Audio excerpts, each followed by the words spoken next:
In the CLEAR trial, the plus pembrolizumab was compared to sunitinib. And for the most part, as with the other studies that have contained lenvatinib, there is a majority of patients that require a dose modification for adverse events. In this trial, the proportion requiring a dose reduction for lenvatinib was 67%. Most of the patients, however, were able to manage their side effects with dose modification. And in this trial, less than 10% of patients required dose discontinuation of both lenvatinib plus pembrolizumab.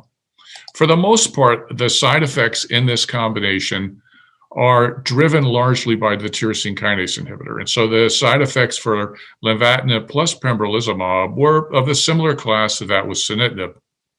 For the most part, diarrhea and hypertension were the most common side effects that we saw, as well as hypothyroidism, which can be an adverse event of special interest for immunotherapies.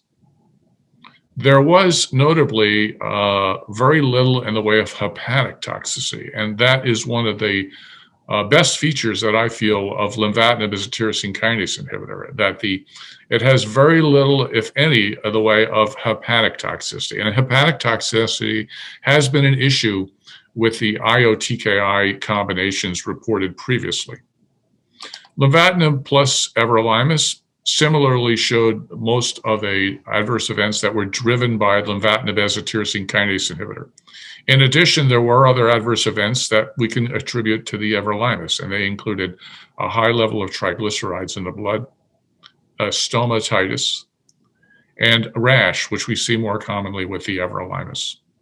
In general, particularly for the lenvatinib plus pembrolizumab, I felt the regimen was fairly well tolerated, and most of the side effects were manageable by dose reduction and supportive care measures.